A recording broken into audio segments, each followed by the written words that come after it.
ইফতারের টেবিলে, সন্ধ্যার নাস্তায় অথবা বৃষ্টিময় একটা দিনে হালিম হলে কিন্তু খারাপ হয় না। আর সেটা যদি বাসায় নিজের হাতে তৈরি হয় তাহলে তো কোনো কথাই নেই। আসসালামু আলাইকুম, আশা করি যে যেখান থেকে ভিডিওটি দেখছেন ভালো আছেন, সুস্থ আছেন। চলে আসলাম একদম গরম গরম হালিমের রেসিপি নিয়ে। আর উপরে ডেকোরেশন হিসেবে দিয়ে দিচ্ছি কাঁচামরিচ কুচি, আর সাথে দিব হচ্ছে পেঁয়াজের বেরেস্তা, যেটা ছাড়া হালিমের পরিপূর্ণতাই পায় না। আর সাথে দিব হচ্ছে ধনিয়া পাতা কুচি এবং আদা কুচি, যার ফলে এটার টেস্টটা আর সৌন্দর্যটা অনেকটাই কিন্তু বেড়ে যাবে। আর সর্বশেষ হচ্ছে দিয়ে দিব কয়েকটা পিস লেবু। তো আমি এই মজাদার হালিমটা কিভাবে তৈরি করেছি সেটাই এখন আপনাদের সাথে শেয়ার করব। কথা না বাড়িয়ে চলুন চলে যাচ্ছি প্রস্তুত প্রণালী। আজকে আমি হালিমটা তৈরি করে দেখাবো রাঁধুনি হালিম মিক্স দিয়ে। তো আমি এখানে একটা প্যাকেট নিয়ে নিয়েছি। এই প্যাকেটটা যখন আমি খুলবো তখন এর মধ্যে দুইটা প্যাকেট পাবো। একটা হচ্ছে চাল ডাল শস্য দানার মিক্স, এই বড়টা, আর একটা হচ্ছে হালিমের যে মশলা ছোটটা, সেটা হচ্ছে সেই হালিমের মশলার প্যাকেট। তো প্রথমে আমি বড় যে প্যাকেটটা সেটাকে একটা বাটির মধ্যে নিয়ে নিব। চাল ডালের মিক্সটাকে কেটে একটা বাটির মধ্যে নিয়ে নিব। ভেতরটা ঠিক এরকম থাকবে। এটাকে এখন আমি একদম ফুটন্ত গরম পানিতে ভিজিয়ে রাখবো। আমি এখানে অ্যাড করব হচ্ছে একদম ফুটন্ত গরম পানি 3 কাপ পরিমাণ। এটা দিয়ে এটাকে ভিজিয়ে রেখে দেব।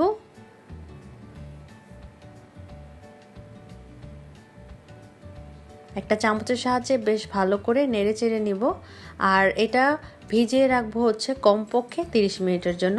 হাতে যদি আরও একটু বেশি সময় থাকে, একটু বেশি সময় পর্যন্ত ভিজিয়ে রাখতে পারেন, এতে করে হালিম রান্নাটা আরও তাড়াতাড়ি হবে। আর যে ছোট প্যাকেটটা আছে সেটাকে এখন আমি কেটে একটা বাটির মধ্যে নিয়ে নিব। আর সেখান থেকে 1 চা চামচ পরিমাণ একদম ভরে আমি একটা আলাদা বাটির মধ্যে রেখে দিব, যেটা আমি পরবর্তীতে একদম শেষের দিকে অ্যাড করব। আর আমি আজকে হালিমটা তৈরি করে দেখাবো গরুর মাংস দিয়ে। খেয়াল করে দেখবেন গরুর মাংসগুলো কিন্তু চর্বি, হাড় আর হচ্ছে সলিড সব কিছু মিক্স করাই আছে। এখানে 350 গ্রামের মতো গরুর মাংস আছে। তো এখন চুলায় বিসমিল্লাহ বলে একটা প্যান বসিয়ে দিলাম। আর এর মধ্যে অ্যাড করব হচ্ছে 1 কাপের মতো তেল। তেলটা একটু বেশি অ্যাড করতে হবে হালিম রান্নার জন্য। তো তেলটা যখন গরম হয়ে যাবে তখন অ্যাড করব হচ্ছে 1/2 কাপ পরিমাণ পেঁয়াজের কুচি।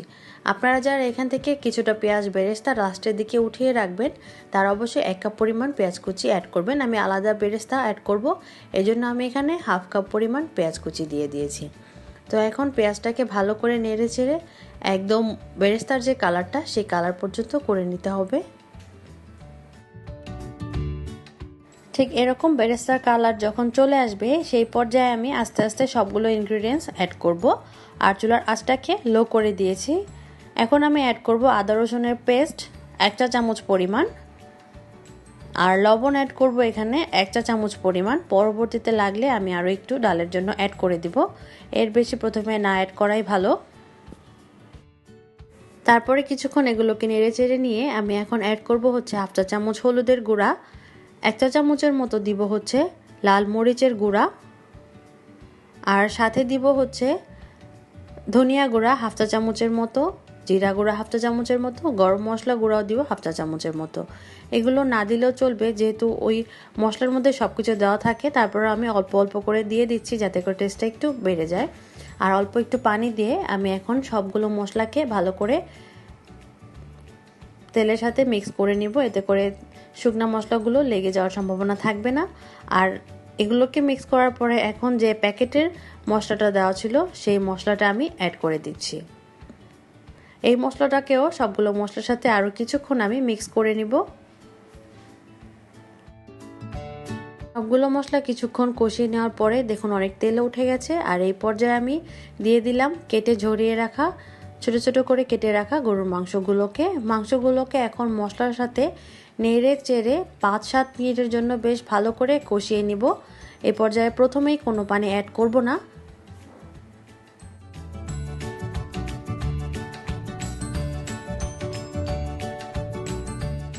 7-8 মিনিট ভালো করে মশলার সাথে গরুর মাংসগুলোকে কষিয়ে নেওয়ার পরে এখন দিচ্ছি হচ্ছে 1.5 কাপ পরিমাণ ফুটন্ত গরম পানি। এতে করে মাংসগুলো ভালো করে সিদ্ধ হয়ে রান্না হয়ে যাবে।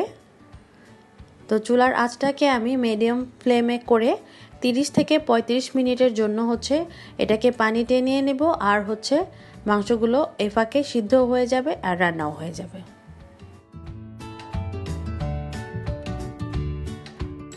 মাঝে মাঝে কিন্তু অবশ্যই ঢাকনা তুলে তুলে এটাকে নেড়ে দিয়ে দিতে হবে। তো 35 থেকে 40 মিনিট রান্না করার পরে এই যে দেখুন পানিটা কিন্তু অনেকটা টেনে গেছে, তেলও উঠে গেছে, আর মাংসগুলো বেশ ভালোভাবে যে রান্না হয়েছে কালার দেখে আশা করি বোঝা যাচ্ছে। তো এই পর্যায়ে ভিজিয়ে রাখা যে চাল ডালের মিশ্রণটা সেটা আমি গরুর মাংসের সাথে দিয়ে দিচ্ছি, আর মাংসের সাথে বেশ ভালো করে নেড়ে চেড়ে এটাকে কিছুক্ষণ প্রায় 5-7 মিনিটের মতো রান্না করে নেব।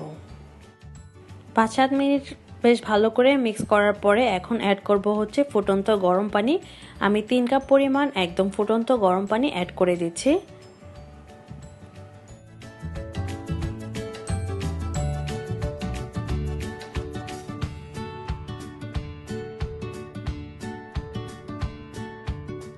তো এই পানির মেজারমেন্টটা ঠিক রেখে আপনারা রান্না করলে আপনাদের হালিমও একদম পারফেক্ট হবে। তো এই পর্যায়ে আমি পানির সাথে সবগুলোকে আবার মিক্স করে নিচ্ছি, তারপর চুলার আঁচটাকে লো করে ঢাকা দিয়ে এটাকে হচ্ছে রান্না করব যতক্ষণ পর্যন্ত আমার যে থিকনেসটা প্রয়োজন সেই পর্যন্ত চলে না আসে, সেই থিকনেসটা পর্যন্ত। আর অবশ্যই কিন্তু একটু পরে পরে ঢাকনা তুলে নেড়ে দিতে হবে, কারণ ডালটা খুব তাড়াতাড়ি কিন্তু নিচের দিকে লেগে যায়।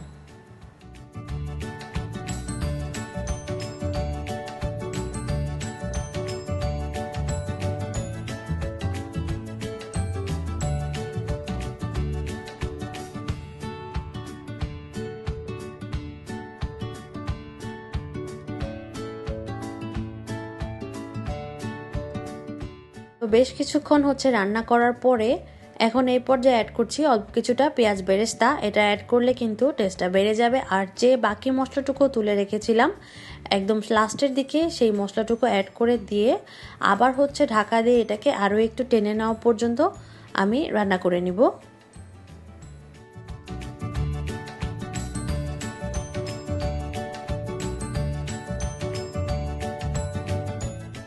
তো আরও কিছুক্ষণ রান্না করার পরে দেখেন কালারটা কিন্তু চেঞ্জ হয়ে গেছে আর অনেকটাই গ্রেভিটা টেনে এসেছে। এটা ঠান্ডা হলে আরও কিছুটা টেনে নিবে, এর থেকে বেশি আমি টানাবো না। আর এই পর্যায়ে যদি আপনাদের মনে হয় আরও একটু লবণ অ্যাড করতে হবে অ্যাড করে দিতে পারেন।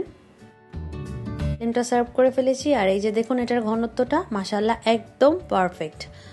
বাজার থেকে কেনা নাকি বানানো মানুষ কিন্তু প্রথমে কনফিউজই হয়ে যাবে। তো আশা করি ভিডিওটা আপনাদের একটু উপকারে আসবে। সবাই ভালো থাকবেন, সুস্থ থাকবেন। আল্লাহ হাফেজ।